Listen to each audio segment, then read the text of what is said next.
Hello, everybody. It is so good to be with you. And I am here to do a talk on neuroscience, getting neuroscience on your side. And I want to begin with a model that I think some of you may have seen, but either way, it doesn't matter. It's a very simplified model from Dr. Dan Siegel. And it's the hand model to explain basically how the brain works. So I'm going to take my hand, there's my thumb, and wrapping everything up around it. So the part that was my thumb and this part are my amygdala and the brainstem, and they are the receivers of all sensory information. They are your subconscious. They run on automatic programming that is triggered to work in fractions and fractions of seconds. This part of our brain is the neocortex. It is the part of our brain that can think clearly, that can problem solve, that can express, that can create, that can make wise decisions based on current data.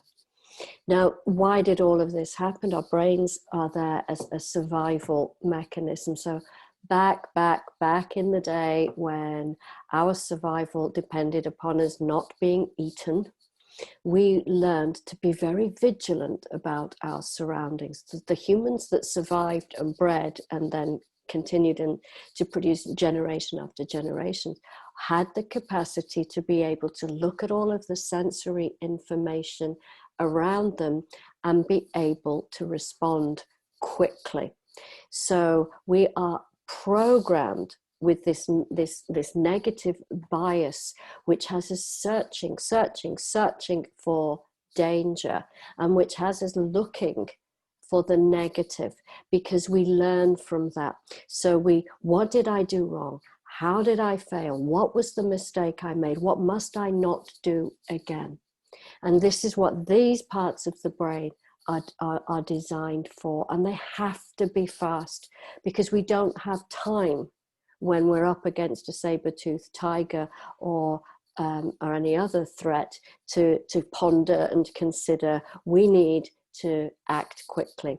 And how do we act quickly? You'll probably be very familiar with the fight, flight, or freeze tendencies, and they are all coming from this part of your brain. So in certain circumstances, it is a wise idea to fight. So you would attack a mountain lion. In other scenarios, running, fleeing would be your best strategy.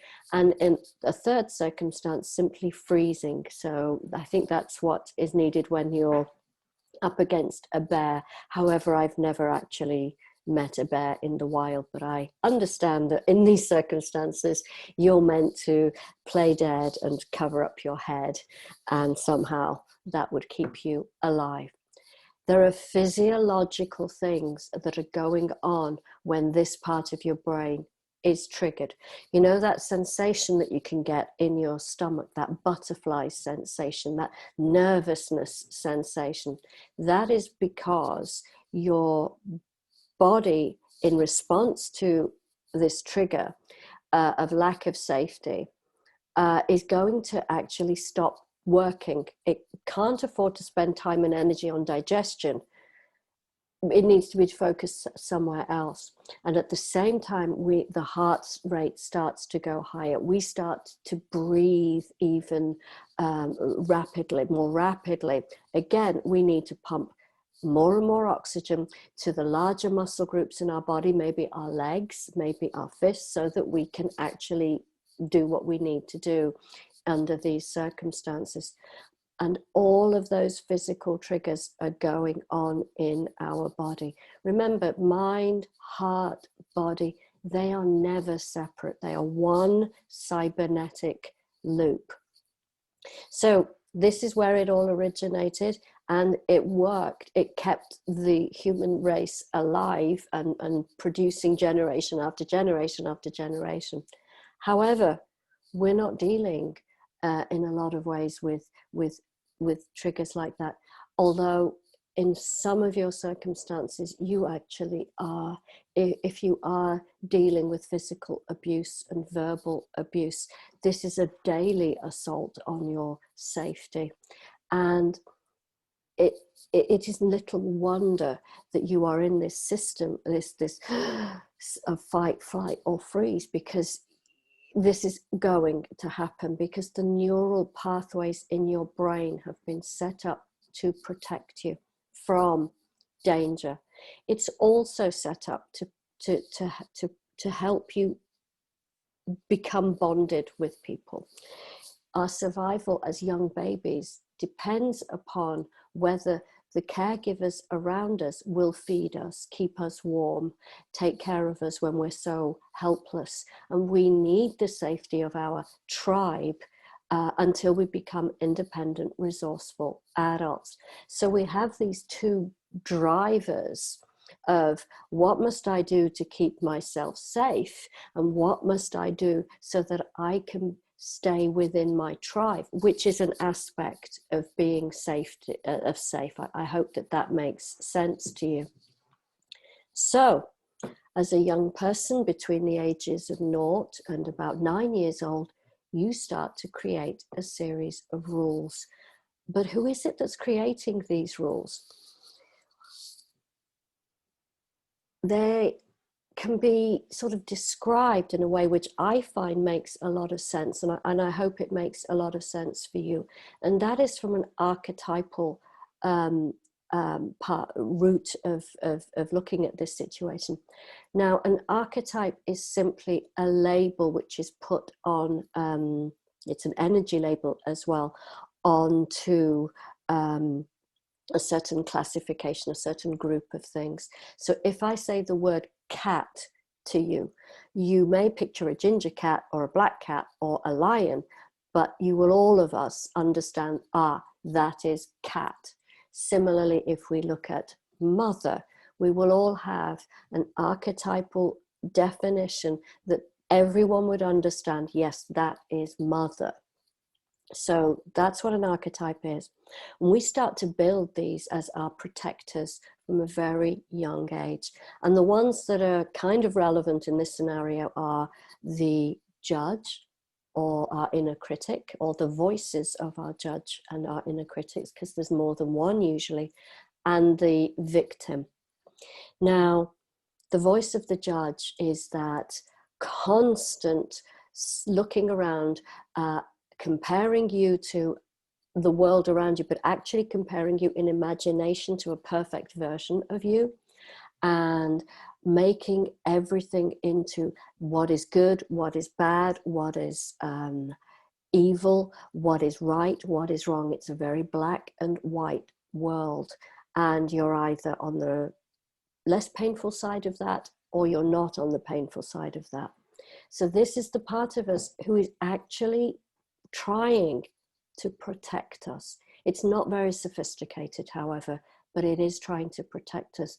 It is trying to protect the part of us that we know as our victim, the powerless part of you, the hopeless part of you that doesn't deserve what life is doing or giving you at the moment. It has no control of the situation, or believes this, and as a consequence is suffering because of what the world or someone else is doing to me.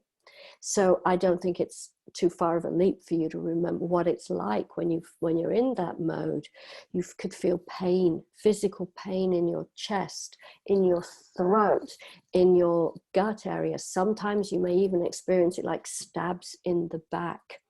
So when these happen, when they get triggered by life circumstances which are not life-threatening, but these parts of the brain get awakened, and they go off and go into fight, flight, or freeze, because that is what they are programmed to do. Mind is a massive computer.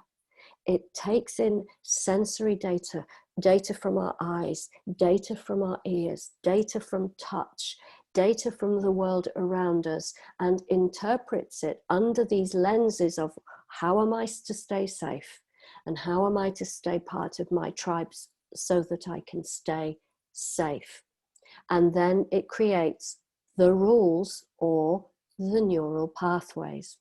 So if you had lived where one of your parents gets very drunk on alcohol, becomes violent and abusive as a result, you as the child, imagine yourself as 4 or 5, would have learned, I need to hide. I need to go into the other room, or I need to please them. I need to say that they're fantastic. I need to go and fetch things. I need to take over the cooking for the house. These are the neural pathways. These are the rules. So the judge is going to go, hold on, this is what we need to do to stay alive. And so that the next time a situation similar to that, remember, we're always looking around, trying to find out where all the unsafe, where all the danger is going to, remember what we have to do here, we have to do this and this, so that our victim doesn't feel so powerless, doesn't feel so out of control, and doesn't experience that pain that we feel in the body because she's crying out in us. And before you know it, you've created a neural pathway. And think of your neural pathways like tracks, like cartwheel tracks in a dirt road. And the first few times the cart goes across that track, you don't see much of a pathway. But you go over that 100 times, 1,000 times, you're going to have some really well set tracks that go deep into the ground, and you have to follow onto those. You have no choice, because this part and this part are the boss. You're going to be doing your version of fight or flight or fear. Now the judge is so powerful. That's the voice in your head, that nagging, that harsh voice in your head, constantly telling you should be this, why aren't you better than that? All of these are the judge actually out of control from their role of keeping you safe. And I would love to talk with you so much more about that, but I'm going to keep us here with the topic of neuroscience. So now that you can see, this is all you running on iOS 2. We need to get you up to iOS 14, whatever we have going on currently. So we need to stop and start to engage this part of the brain. And a lot of that can simply become easier to do because you have an awareness. I'm going into fight, flight, or freeze because of this old familiar circumstance that I'm in. Deep breath. You're going to go against what your body messages are sending you. You know, this sicky feeling in your stomach, this heart rate that's creating all of this anxiety and this desire to do something, or to hide, or to run away.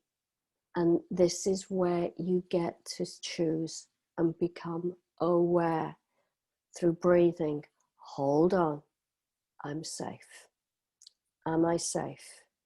And if you look at this moment and deeply breathe, chances are you are safe. So this is when we begin to, by using our awareness, by bringing in our highest self. Remember, when you are in here, a version of you that is 2 or 3 or 8 is the boss. Now, do you want that? Do you want an 8-year-old version of you splurging out the words that are coming out of your mouth when you are triggered in a particular way by your partner? Maybe, or maybe not, but that's going to happen quickly. The more you've done it, the more you've created that habit, the more powerfully strong it is. But I would like you to check in on this. Does the habit actually work? Yes, you may get temporary relief. You know, you've exploded something out of you, you've withdrawn yourself from a situation. So there's a temporary relief from the situation. And as far as your primitive brain is concerned, it's all over and done with. But it isn't. You haven't really solved whatever it is that's going on, because you haven't looked for anything creative or different in this situation. Now, we're not going to go into blame about this. Just remember this, that the version of you that created these stories, like this past version of you, imagine you as 8 or 4, is absolutely correct. She was absolutely correct to do what she did and believe what she believed about herself, about others, about the world, because that's all the information that she had at the time. That's all she knew. She made conclusions on the best possible data. But when you are an adult, you have understandings that life is not black and white. There's a whole load of gray in there. And also you are not the same. You have resources. You're stronger. You're wiser. You're bigger. You have, hopefully, money, other things available to you, friends, that little version of you, she didn't have. She did the best with what she could do. So there's no shame or guilt that, oh, here I am as an adult behaving in this way. You're in control of a part of your mind that's simply going down that track. So the first step in that is compassionate awareness. Meaning, it's okay. I behaved this way. I've done it like this so far. It's not successful. I'm now choosing to do something different. And when you come from that energy, where you come from the highest part of you, it's as if that highest part of you, your strongest, wisest self, that doesn't get caught up in the story, that doesn't get caught up in the sensations in your body, that doesn't get caught up in the emotions and the beliefs, that can simply be detached and lovingly look as if she could look at that version of you when you were younger. Just say, you're absolutely correct. Now, why would I say it's worth doing? When you create all of these rules, when you create all of these limitations, you've created a little walnut of hardness inside of you. You've just trapped something inside of you. And yes, the rule has worked, but can you imagine what that 8-year-old or that 4-year-old would have been like without that fear? She might have been joyous. She might have been curious. She might have been peaceful. She might have been just spontaneously happy. All of that got locked in. That's the light. All of that got locked in as well. So when we start to shine compassion and love toward that part of ourselves, we get to release that energy for the motivation, the energy that you need to move forward in your life in a different way from the way you've been doing it now. There are other little things that you can do. You can start to visualize, create that vision. Your mind, by the way, receives sensory information, but it does not know and it does not differentiate between that which is real, i.e. from the world around you, and that which is imagination. And so, that's why your brain can get tricked by those virtual rides where the seat never moves, but because everything else is shifting, you think you're falling, and all of those things, they're all tricks. And you can use that for your own benefit. You can start to create that vision of yourself as that wise, strong, expressive, assertive, whatever it is that you want to be creating. Spend some time, and we don't need to spend hours. This is like a game. The more relaxed you are about this, the more kind of curious and playful you are about this, actually the more successful it will be. But imagining that version of yourself, imagine what she would look like, imagine her posture. If you're used to this, you know, from the victim energy, what is it like when you are this and walking into a space owning this different kind of energy? Who would be noticing, wow, something's different about her? Who would be noticing that there is not this prickly, aggressive energy always coming out of you, but there's this calmer energy around you where you can pause, you can stop, you can take in the world around you. I don't know what your vision would be, and I'd love to know what the vision of yourself is, but you can start to use that.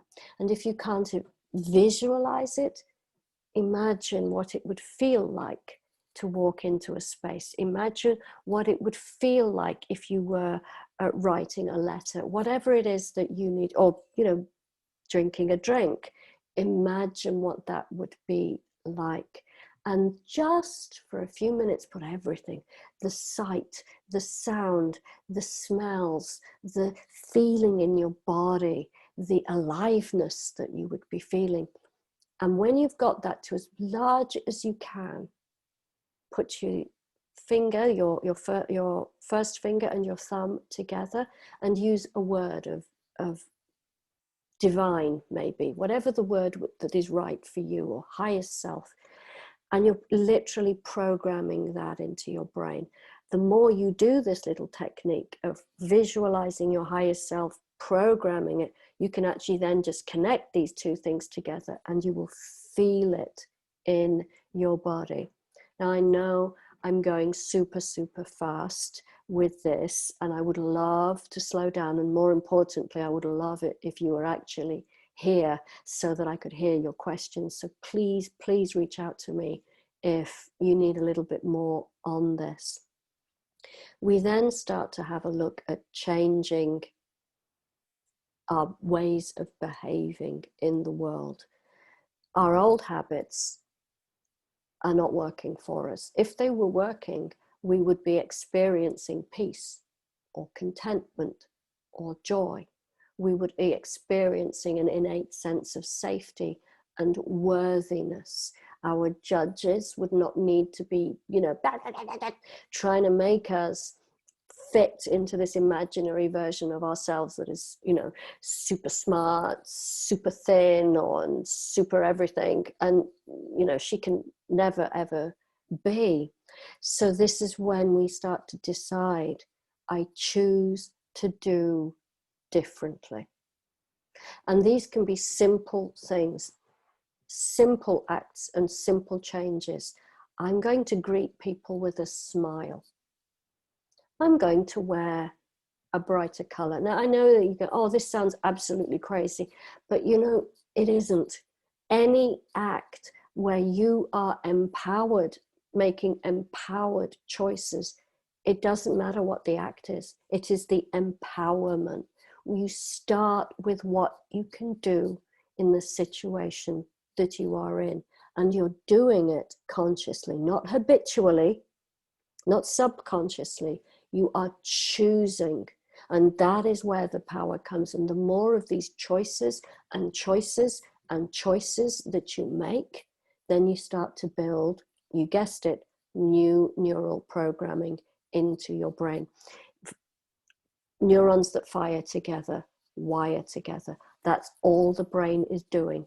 It's taking this information, sifting through it, sorting through it, deleting it, filing it, doing it. That's all your computer is doing. That's what your brain is. Any assumptions that it makes about you, unworthy, a failure, shameful, these are all false conclusions that it has made.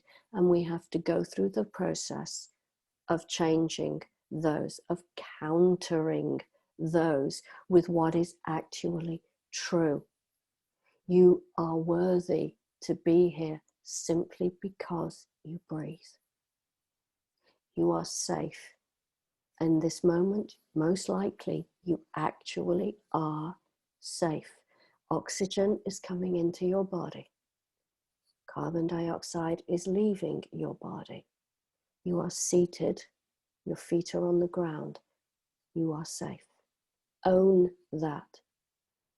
Make it real.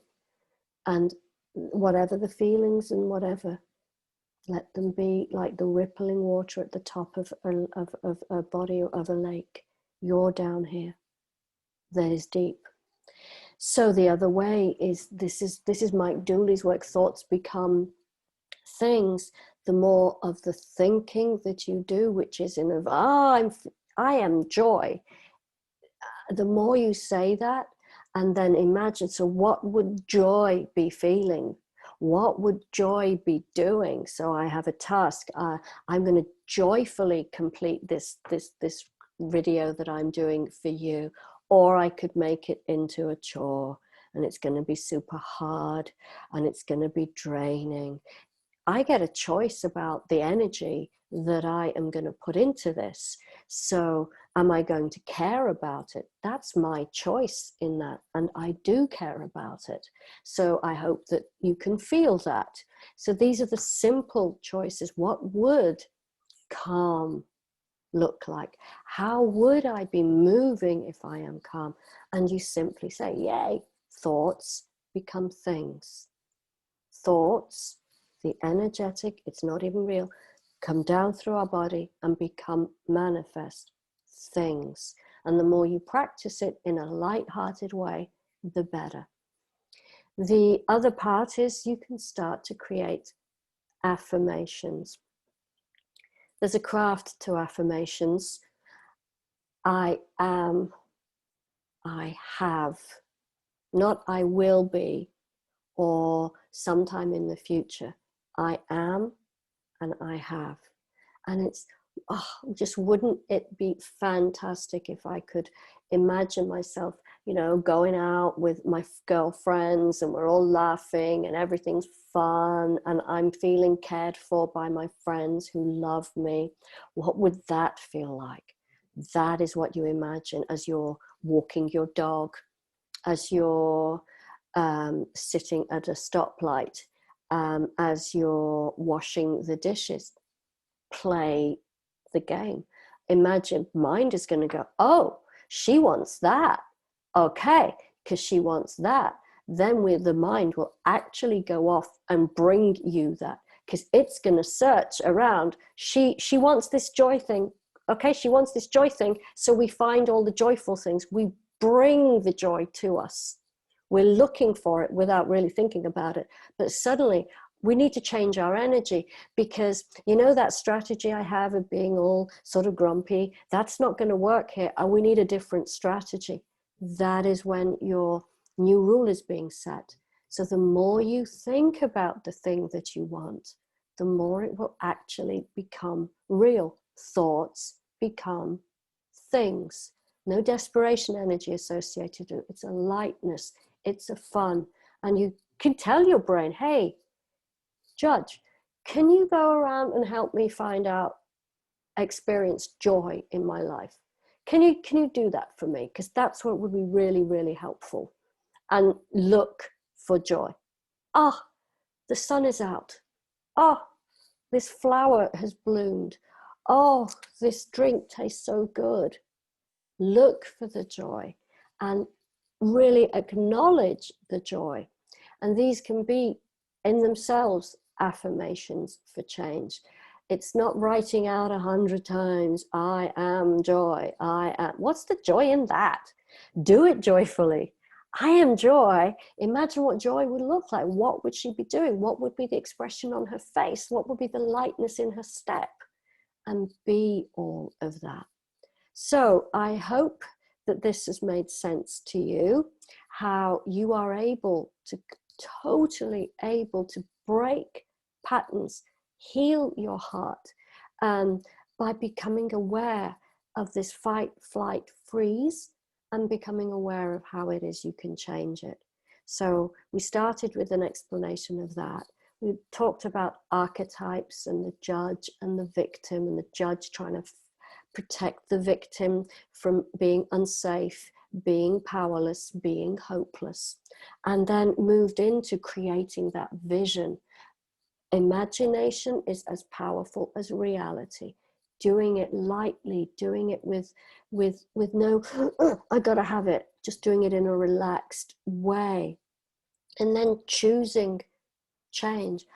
If I was joyful, what would I be doing? Would I be eating this or would I be eating this? Would I be drinking this or would I be drinking this? Would I be wearing this or would I be wearing that?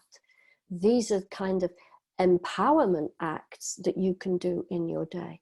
And as often as you can, remember, thoughts become things. Think of the thing you want, and I am and I have. Isn't it amazing that I have all of this? And you will be building new neural pathways. So I hope you find this useful. If you need to reach out to me, just send me a message. You could either PM me or you could connect with me via email at Sonyan, SONYAN, that's my name, Sonyan at sonyanwhitecoaching.com. And I'm happy to have a further chat with you on anything related to this. Take care and be well. Bye-bye.